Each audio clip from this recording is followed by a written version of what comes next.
வணக்கம் அன்பர்களே. இன்றைய பதிவு சித்திரை மாதத்துக்குரிய பலாபலன்கள்.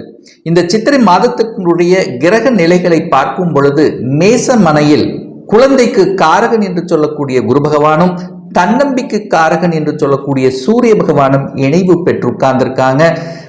மிதுன மனையில் மனோ காரகன் என்று சொல்லக்கூடிய சந்திர பகவானும் ஞான காரகன் என்று சொல்லக்கூடிய கேது பகவான் கன்னி மனையிலும், கும்ப மனையில் தொழில் காரகன் என்று சொல்லக்கூடிய சனி பகவான் ஆட்சி பலம் மூல திரிகோண பலம் பெற்றும், அதே சமயத்தில் செவ்வாய் பகவானும் கும்ப மனையில் உட்கார்ந்திருக்காங்க. மீனமனையில் ராகு புதன் சுக்கிரன் இந்த 3 கிரகங்கள் இணைவு பெற்று உட்கார்ந்திருக்கு.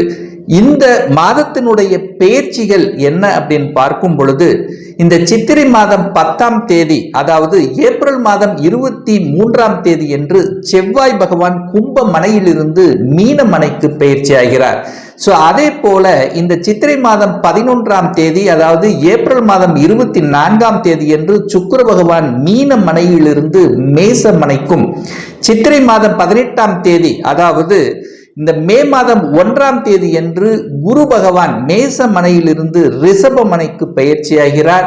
அதே போல இந்த சித்திரை மாதம் 27ஆம் தேதி, அதாவது மே மாதம் 10ஆம் தேதி என்று புதன் பகவான் மீனமனையிலிருந்து மேசமனைக்கு பெயர்ச்சி ஆகிறது. இந்த கிரக நிலைகளினுடைய அந்த சுழற்சியை வைத்துக்கொண்டு என்ன மாதிரியான பலன்கள், சாதகம் என்ன பாதகம் என்ன, எதை செய்யலாம் எதை செய்யக்கூடாது, என்ன மாதிரியான தெய்வ வழிபாடு இந்த மாதம் உங்களுக்கு உகந்தது என்பதை பற்றித்தான் டீட்டெயிலாக பார்க்க போகிறோம். அதற்கு முன்னால் நம்முடைய சேனலை ஃபர்ஸ்ட் டைம் நீங்கள் பார்ப்பவர்கள் என்றால் மறக்காம சப்ஸ்கிரைப் பண்ணிக்கிங்க. மேசராசி அன்பர்களுக்கு இந்த சித்திரை மாதம் எப்படி இருக்கும் என்று பார்க்கும் பொழுது, அதுவும் குறிப்பாக வேலை சார்ந்த விஷயங்கள், வியாபாரம், தொழில் சார்ந்த விஷயங்கள் எப்படி இருக்குன்னு பார்க்கும் பொழுது, 10ஆம் இடத்து அதிபதியாக இருக்கக்கூடிய சனி பகவான் ஆட்சி பலம் மூல திரிகோண பலம் பெற்று வலிமையாக உட்கார்ந்திருக்கார்.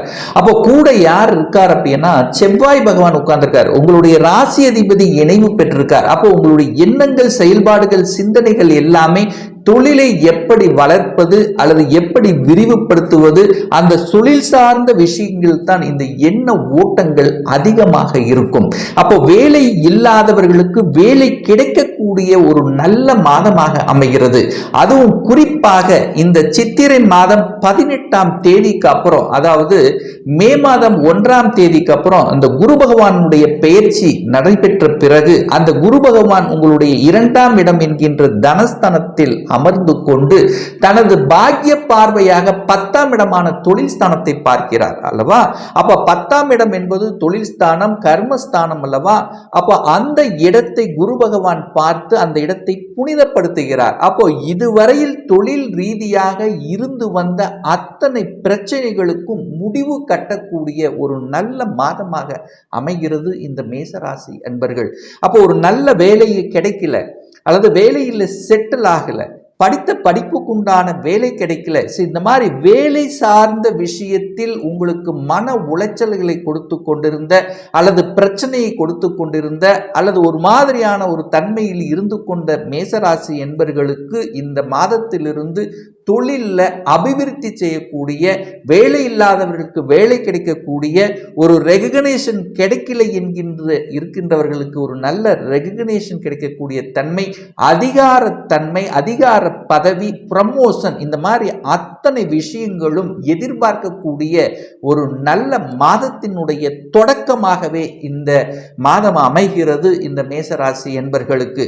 அதே சமயத்தில் இதுவரைக்கு எனக்கு ஒரு ப்ரமோஷன் கிடைக்கவே இல்லை, ஒரு நல்ல மாற்றம் இல்லை, ஒரு வேலை இல்லை, ஒரு ப்ரமோஷன் அல்லது கூட இருக்கிறவங்களோட சதிகள் நடந்து கொண்டு ஏதோ ஒரு வகையில் எனக்கு வரவேண்டிய அந்த தன்மை தடுத்து கொண்டிருந்த விஷயங்கள் எல்லாமே இனி மாறப்போகிறது அப்படின்னு அர்த்தம். அப்போ வேலை நன்றாக இருக்க போகிறது, தொழிலில் ஒரு நல்ல அபிவிருத்தி கொடுக்க போகிறது. இதுவரைக்கு ஒரு ஸ்டாக்காகவே இருந்தது, ஒரு விற்பனையாகாமல் இருந்தது, ஒரு மந்தத்தன்மை டல்லாக இருந்த தொழில்கள் இப்போ மேன்மை தரக்கூடிய ஒரு நல்ல மாதமாக உங்களுக்கு அமைகிறது. அதே சமயத்தில் 8ஆம் அதிபதி அதிபதியாக இருக்கக்கூடிய செவ்வாயும் அங்க 11ஆம் இடத்துல இருக்கின்ற காரணத்தால திடீர் அதிர்ஷ்ட வாய்ப்புகளும் உங்களுக்கு கிடைக்கக்கூடிய தன்மை. அப்போ திடீர் அதிர்ஷ்டம் அப்படின்னு இதுவரைக்கும் எங்கேயாவது பணத்தை போட்டு எங்கேயாவது லாக்காக இருந்தது, அல்லது தொழிலில் ஒரு ஒப்பந்தம் கிடைக்கணும் தடைபட்டு கொண்டு இருந்தது, அந்த மாதிரியான விஷயங்கள் எல்லாம் திடீர் என்று கிடைக்கக்கூடிய வாய்ப்புகளும் சந்தர்ப்பங்களும் சிறப்பாக இருக்கிறது இந்த மேசராசி என்பவர்களுக்கு. தனம் சார்ந்த விஷயங்கள், குடும்பம் சார்ந்த விஷயங்கள் எப்படி இருக்கும்னு பார்க்கும் பொழுது அந்த 2ஆம் இடத்தின் அதிபதியாக இருக்கக்கூடிய சுக்கிர பகவான் உச்ச பலத்துடன் வலிமையாக இருக்க போகிறார். அதே சமயத்தில் இந்த மாதத்தினுடைய பிற்பகுதியில், அதை சித்திரை 18ஆம் தேதி, மே மாதம் 1ஆம் தேதிக்கு அப்புறம் 2ஆம் இடத்துல உங்களுக்கு தனத்தை கொடுக்கக்கூடிய, வாக்கை குறிக்கக்கூடிய அந்த 2ஆம் இடத்தில் குரு பகவான் வந்து அமரப்போகிறார். அப்ப தன காரகன் என்று சொல்லக்கூடிய குரு பகவான் தனஸ்தானத்தில் வந்து அமரக்கூடிய இந்த காலகட்டத்தில் நிச்சயமாக பொருளாதாரத்தில் ஏற்றத்தை கொடுக்கக்கூடிய அமைப்பு.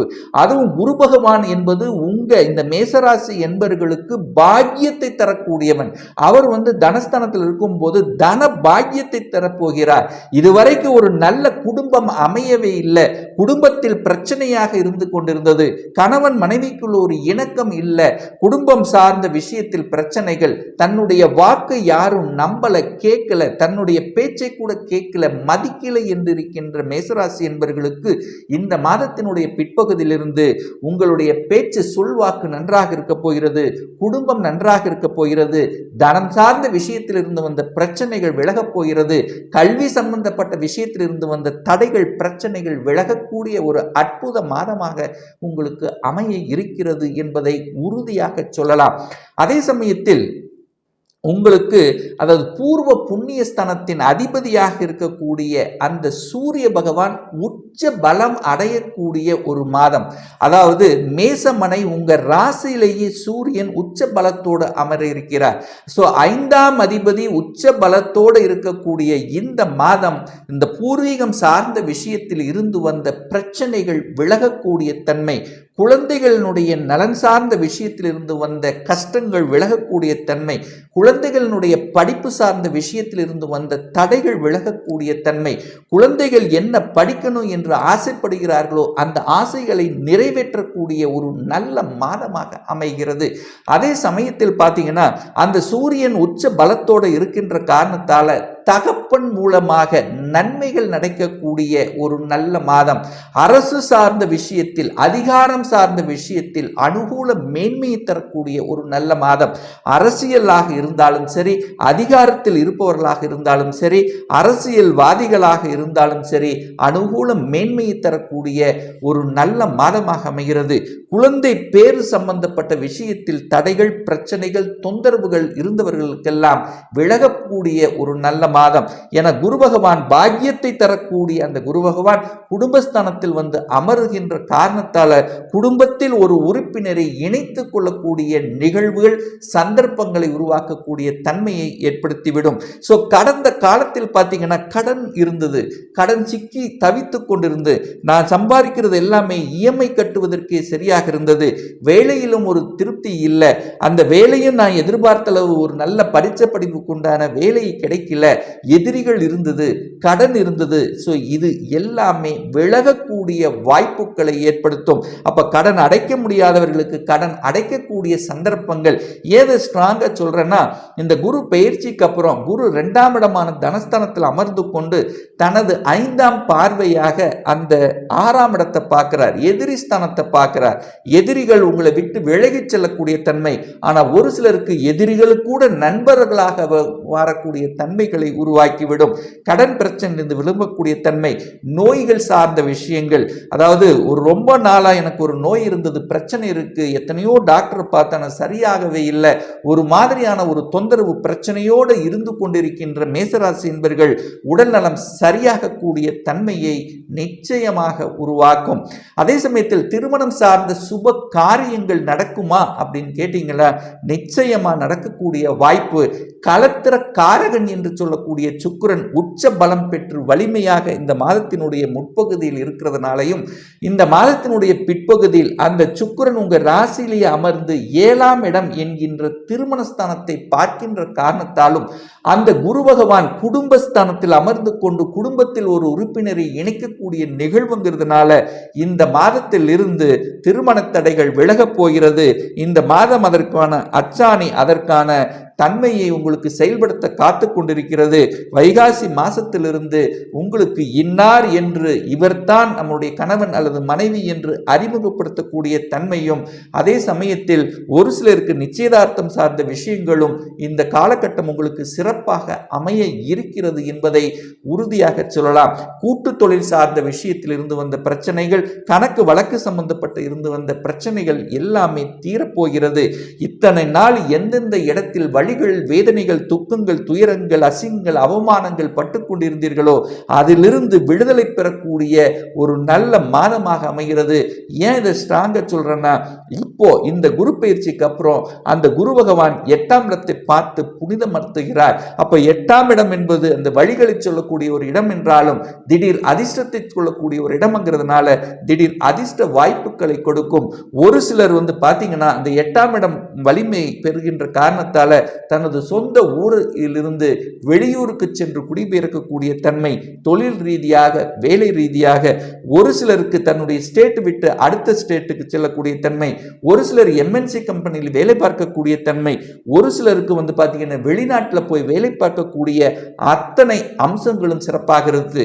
விசா அப்ளை பண்ணி காத்து கொண்டிருக்கிற ஒரு 2-3 மாசங்கள் தடைகளாக இருந்ததுன்னா இந்த சித்திரை மாதத்திலிருந்து அந்த தடைகள் எல்லாம் நிவர்த்தியாகி உங்களுக்கு விசா கிடைக்க பெற்று நீங்கள் வெளிநாட்டில் போய் வேலை பார்க்கக்கூடிய அத்தனை அம்சங்களையும் கொடுப்பதற்கு இந்த குரு பகவான் தயாராக இருக்கிறது.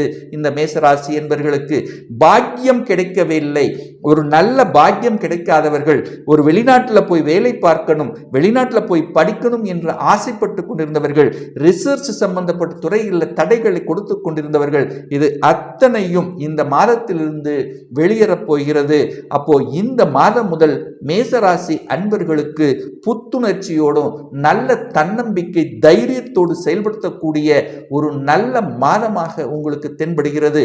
ஒரு நல்ல தெய்வ வழிபாடு அப்படின்னு எடுத்துக்கொண்டால் உங்க ராசிநாதன் இந்த மாதத்தினுடைய பிற்பகுதியில் பார்த்தீங்கன்னா அதாவது 10ஆம் தேதி, சித்திரை 10ஆம் தேதி என்று 12ஆம் இடத்துல போய் மறைகின்ற காரணத்தால ஒவ்வொரு செவ்வாய்க்கிழமை என்று உங்களுக்கு பிடித்த உங்கள் வீட்டுக்கு அருகாமையில் இருக்கின்ற முருகப்பெருமானை சென்று வழிபடும் போது நிச்சயமா உங்க மனதில் இருந்து வந்த குழப்பங்கள், தடைகள் எல்லாம் விலகும்ங்கிறதுல எந்தவித மாற்று கருத்தும் கிடையாது.